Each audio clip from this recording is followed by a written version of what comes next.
Jonas, what do you think the mindset of this team is after a couple of close losses? Just building on what we did in the second half versus Missouri. I mean, just playing with that mindset, playing aggressive, playing hard. That's all we have to do moving on forward. Do you take a lot of confidence from that comeback? Oh, most definitely. I mean, we scored about like 50 points in the second half or something like that. Like, if we just play like that consistently, nobody can stop us.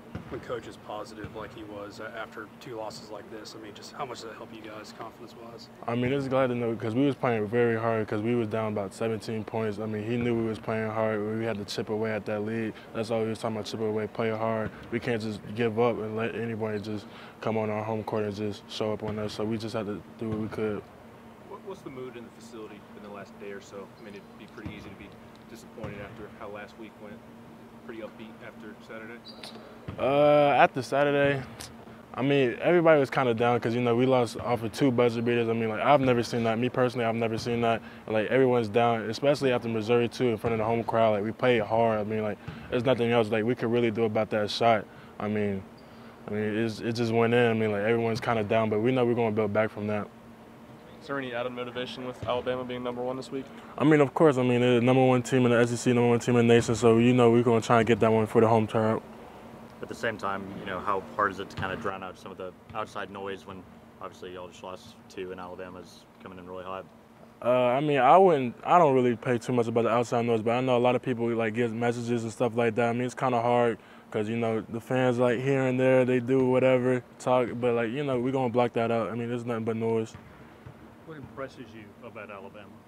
I mean, they can score. They really know how to get the shots up, get to their spots. They can lock up. I mean, the #1 team for a reason, so we just have to come in here ready. What about Brandon Miller? What do you think is going to be key for you all as a group to help to contain him? He's a great player. I mean, he's going to get his shots up, but we just got to make sure we can contest every shot. He's pretty lanky, pretty tall. He's going to get his shots up, but at the end of the day, we just have to do what we have to do. With Josiah and Julian maybe questionable for Wednesday, you think Jemiah's going to take this as an opportunity to kind of assert himself as one of the premier defensive players in the league?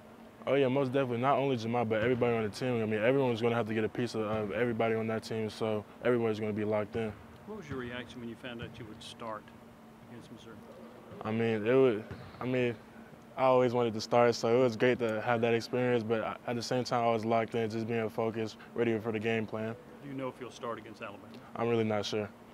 Jonas, everyone talks about toe-based physicality. Obviously, you're going up against him in practice. What is it like facing a guy who's physical like that in practice? Tobey, he like Superman in practice. Like, he's so strong, like, it's ridiculous. But seeing that in game too, seeing the same thing you do in practice in game is actually like ridiculous to see.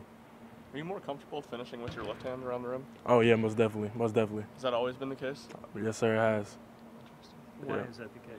I mean, when I was younger, I used to play with my left hand all the time. I mean, that's how I was taught to play, and then I don't know what happened. I just switched to my right hand, shooting with my right hand, but I used to shoot with my left all the time. Why were you taught to go to with your left hand? I mean, my aunt, because I'm left-handed, I write with my left hand, she said, what hand do I use? And she said, I said my left hand, so she started making me shoot with my left hand all the time. And then I said it wasn't comfortable, so I went back to my right hand. Was your aunt a coach? Yeah, she was. At what level? She coached me, what is it, like 3rd through like 5th grade, and now she's coaching women's basketball. She's assistant coach. When Zakai's on the floor with you and you thread that needle on that one pass that you slammed it down, when you're a post player, do you always have to be on your toes when Zakai is out there passing you guys the ball? Most definitely. We talk about it all the time. I mean, it's like D-Wade and LeBron. Like, that's kind of the connection we have. Are you LeBron? I like to say so. Moving forward, what's the adjustment the team needs to make? I mean, just lock in, play hard, just do what we do versus Missouri in the second half. Be all on the same page, play very, very, very hard, and just lock into the game plan. How often are y'all telling Tyreek to shoot the ball? Oh, we tell him to, he got the green light, just let it fly every time he touches it. After these last 2 games, do you see a different confidence from him? Do you see him doing anything differently? Oh yeah, most definitely. In practice, he's getting them up, and then we expect him to do the same thing in the game. What do you think the key is to keeping that same offensive production y'all had in the second half on Saturday? I would just say not overthinking the game, because we weren't really thinking. We was just out there playing basketball, so that's what we just have to do, all be on the same page and just be engaged on the same game plan. What's the key to guarding the three-point line? Because the last 2 games haven't been as good. Alabama's really good from three-point range. Just high hands. I mean, I mean, some shots were tough that were going in, so like you gotta live with those. But at the same time, if they're hitting shots, we just have to do better on offense and do better on defense, or just try and force that team to finish in the inside. Everybody good? Thanks, Jonas. Thank you. Thank you. Thank you.